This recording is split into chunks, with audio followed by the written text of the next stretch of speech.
दोस्तों, ये कहानी बहुत ही ज़्यादा डरावनी और अजीबोगरीब है। कहानी है एक फैमिली की जिसमें स्टीव, इसकी वाइफ एनी, एक बेटा पीटर और 13 साला बेटी चार्ली है।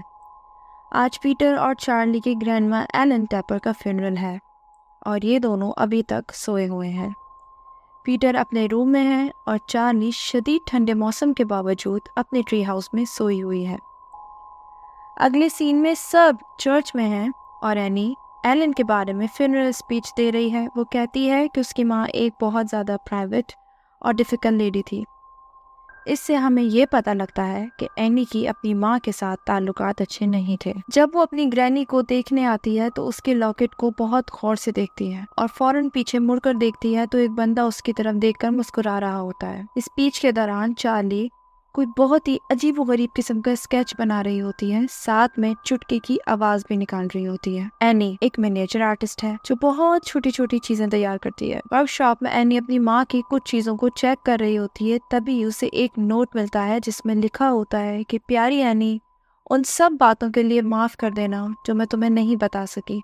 मुझसे नफरत ना करो और अपने नुकसान से मायूस ना हो। एंड में तुम देखोगी कि ये बहुत कीमती है।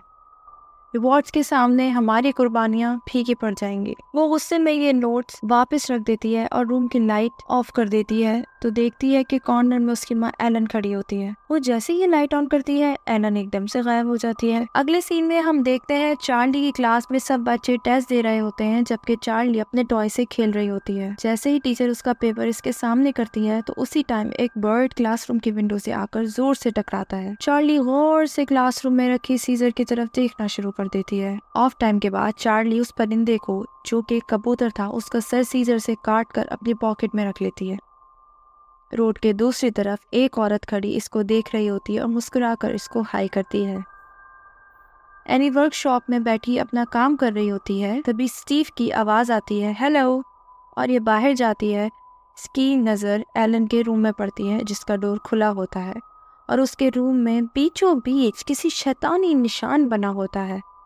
ये दरवाज़ा फौरन बंद करती है। स्टीव को एक कॉल आती है कि एलन की कब्र किसी ने खोदकर उसकी डेड बॉडी निकाल ली है। एनी स्टीव को मूवी का बोलकर एक काउंसलिंग ग्रुप ज्वाइन कर लेती है। वहाँ जाकर वो अपनी माँ के बारे में सबको बताती है और अपनी फैमिली की हिस्ट्री के बारे में बताती है। वो इन्हें अपने माँ की मेंटल हेल्थ जैसे एसोसिएटिव आइडेंटिटी डिसऑर्डर और डिमेंशिया के बारे में बताती है। चार्ली अपने ट्री हाउस में बैठी होती है, तभी उसे कुछ रोशनी नज़र आती है रूम में और वो अपनी विंडो के सामने खड़ी हो जाती है। फिर वो कबूतर का सर लेकर बाहर जाती है और दूर उसे उसकी ग्रैनी बैठी नज़र आती है जिसके आसपास कुछ आग लगी होती है। पीटर अपनी माँ से रात को अपने दोस्तों के साथ स्टे करने की परमिशन लेता है और ये उसे चार्ली को भी साथ लेकर जाने का कहती है। पीटर और चार्ली पार्टी में आते हैं। पीटर अपने दोस्तों के साथ चला जाता है। चार्ली वॉलनट केक खाती है जिसकी वजह से उसे ब्रीथिंग प्रॉब्लम स्टार्ट हो जाती है। वो पीटर के पास आके कहती है कि उसे सांस लेने में मसला हो रहा है। पीटर उसे गोद में उठाकर भागता है और हॉस्पिटल की तरफ निकलता है। चार्ली को बहुत शदीद अटैक होता है। वो गाड़ी का शीशा खोलकर अपना मुंह बाहर निकालकर जोर जोर से सांस लेती है। तभी रोड के बीच में एक मरा हुआ हिरन पड़ा होता है। पीटर जैसे ही गाड़ी साइड पर करता है तो चार्ली का सर पोल से टकराकर कट जाता है। पीटर शॉक में आकर उसका सर वहीं छोड़कर उसकी सर कटी लाश के साथ घर आ जाता है और सो जाता है। अगली सुबह हमें चार्ली का सर दिखाई देता है जिसमें बहुत सारी एंट्स नजर आती हैं। एनी का रो रो कर बुरा हाल हो चुका है। पीटर शदीद शॉक में फिर ड्रग्स लेता है, उसे पैनिक अटैक होता है। पीटर घर वापस आता है और एनी फिर थेरेपी सेंटर जाती है, मगर कुछ सोचकर वहां से वापस जाने लगती है तो उसके ग्रुप की एक औरत जॉन उसे रोकती है कि तुम अंदर क्यों नहीं आ रही हो, तो ये बात टाल देती है। बातों के दौरान ही उसे चार्ली का बता देती है तो जॉन कहती है कि मैंने भी अपना सन और ग्रैंडसन की मौत देखी है। फिर वो इसे अपने घर का एड्रेस दे देती है, जब कभी बात करने का दिल हो तो यहाँ आ जाना। पीटर अपने रूम में लेटा होता है और उसे चुटकी वाली आवाज़ फिर आती है। वो इधर उधर देखता है मगर वहाँ कोई नहीं होता। एनी जॉन के पास चली जाती है और वहाँ जाकर चार्ली को याद कर कर बहुत ज़्यादा रोती है। जॉन उससे पीटर के साथ ताल्लुकात का पूछती है तो वो बताती है कि उसे स्लीप वॉकिंग की आदत है।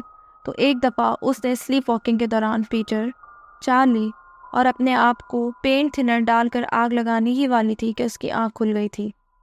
उस टाइम के बाद से उसके अपने बच्चों के साथ रिलेशन में काफ़ी फ़र्क आ गया था। स्टीव एनी की वर्कशॉप में आता है।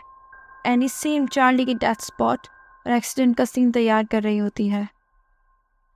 डिनर टेबल पर चार्ली को लेकर इन दोनों में बहुत शदीद लड़ाई होती है।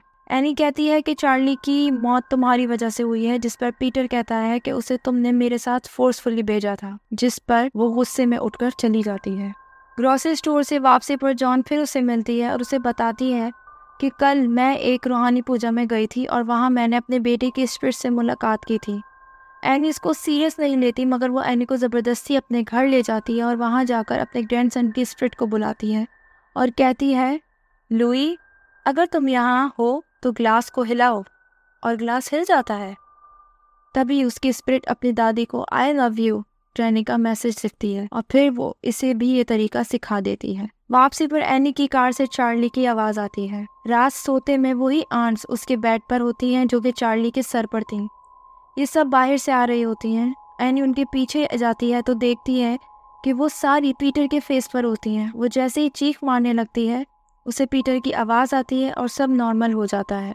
एनी पीटर और स्टीव को नींद से उठाकर नीचे रूम में ले आती है, जहाँ पर वो चार्ली को बुलाने के लिए उसकी फ्रेंड वाला तरीका करती है। स्टीव ऐसा करने में बिल्कुल भी राजी नहीं था, मगर एनी की मिन्नतें करने के बाद वो राजी हो जाता है। एनी रिचुअल स्टार्ट करती है और चार्ली को आवाज़ देती है कि तुम यहाँ हो। पीटर को कुछ अजीब महसूस होता है और ग्लास अपनी जगह से हिल जाता है। फिर वो चार्ली को कहती है कि चार्ली, जो तुमने मेरे साथ पहले किया वो इन्हें भी करके दिखाओ, मगर नहीं होता।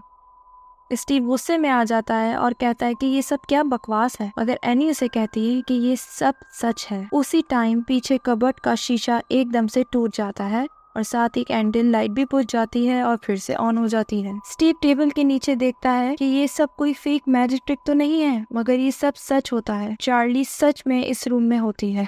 तभी से एनी अजीब तरह की आवाजें निकालती है और चार्ली की आत्मा एनी के अंदर आ जाती है और बिल्कुल सेम चार्ली की आवाज में बात करती है। पीटर स्टीव बहुत टेंशन में आ जाते हैं और पीटर डर की वजह से रोना शुरू कर देता है।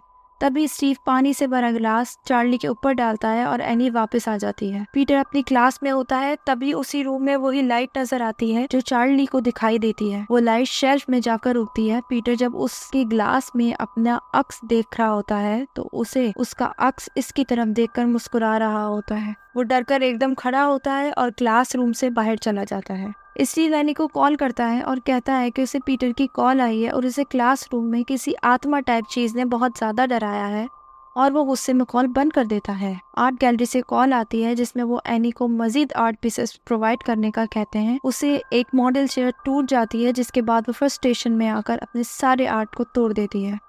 एनी चार्ली के रूम में जाती है तो वहाँ जाकर देखती है कि चार्ली की आत्मा अपनी स्केच बुक में कुछ स्केचेस बना रही होती है। पीटर अपने रूम में सो रहा है, तभी उसे क्लकिंग की आवाज़ आती है। उसकी आंख खुलती है और उसे चार्ली नज़र आती है। वो जैसे ही उसे आवाज़ देता है तभी उसका सर एकदम से गिरता है और बॉल बन जाता है और एकदम से कोई पीछे से उसका गला पकड़ लेता है और उसे मारने की कोशिश करता है। तभी एकदम से एनी पीटर को आवाज़ देती है और पीटर उस पर कहता है कि आप ऐसा क्यों कर रही हैं। एनी उसे कहती है कि मैं तो अभी रूम में आई हूँ, और फिर कहती है कि ये बात अपने बाप को मत बताना। जो कुछ इस घर में हो रहा है उसे सिर्फ मैं ही रोक सकती हूँ। फिर हम देखते हैं चार्ली की स्केच बुक में कुछ स्केचेस बने होते हैं। एनी उस बुक को आग में फेंक देती है, तभी उसके हाथ में भी आग लगना शुरू हो जाती है और वो एकदम से उस बुक को बाहर निकालती है। जैसे ही उस बुक से आग ख़त्म होती है, उसके बाजू में भी आग ख़त्म हो जाती है। एनी जॉन के पास जाती है, मगर बार बार नॉक करने के बाद भी वहाँ से कोई जवाब नहीं आता और हम देखते हैं टेबल पर हमें पीटर की पिक्चर नज़र आती है। एनी जॉन के फुटमैट पर कुछ साइंस देखकर एकदम वहाँ से चली जाती है। पीटर को काफ़ी दूर से जॉन नज़र आती है, जो बहुत दूर से उसको चीख कर कह रही होती है कि एक्सपेल यू, निकल जाओ यहाँ से। एनी अपने घर वापस आती है और एलन का सामान चेक करती है और एक बुक में उसे पता लगता है कि ये साइन जो उसने जॉन के मैट पर देखा था वो किसी शैतान पेमन से बिलोंग करता है। दोस्तों, पेमन के बारे में आप गूगल में सर्च कर सकते हैं। ये लूसीफर का सबसे वफादार शागिर्द है और इसकी पूजा करने वालों को बहुत सारी दौलत मिलेगी। हैप्पी पिक्चर्स का एल्बम देखते हुए एनी को जॉन नज़र आती है इसकी माँ के साथ। तभी इसे पता लगता है कि इसकी माँ भी इसी जादू टोने में शामिल थी। पीटर को अपने स्कूल में वो लाइट फिर से नजर आई जो सीधा इसके क्लासरूम में चली गई। एनी को घर के एक मचान में एक सरकटी लाश नजर आती है और वहाँ उसे वही पेमन का शैतानी साइन नजर आता है। क्लासरूम में बैठे बैठे पीटर पज़ल्ड हो जाता है और अपना सर टेबल पर जोर से मारता है, तभी जोर जोर से चीखना शुरू कर देता है। पीटर के स्कूल से स्टीव को कॉल आती है और वो पीटर को लेकर घर आ जाता है। एनी पीटर को बताती है कि वो मचान में गई थी और उसे वहाँ सरकटी लाश दिखी है जो शायद उसकी माँ की है। एनी स्टीव को एल्बम भी दिखाती है जिसमें जॉन और एलन ने सेम शैतानी लॉकेट पहना है और ये कि जब उसने चार्ली से कांटेक्ट किया तो हमारी फैमिली कर्स्ड हो गई। लाश को देखने के बाद स्टीव ने उल्टा एनी पर ही इल्ज़ाम लगा दिया कि ये लाश तुमने ही निकाली होगी। एनी ने चार्ली की स्केच बुक के बारे में भी बताया कि वो कैसे इन सब बातों से जुड़ी है। उसने स्टीव से कहा कि इससे आग में जला दो, फिर सब ठीक हो जाएगा, क्योंकि इस पे भी पीटर की पिक्चर है और उसकी जान को खतरा है। एनी ने कहा कि मैंने इसे चलाने की कोशिश की थी मगर मेरे बाजू में भी आग लग गई थी।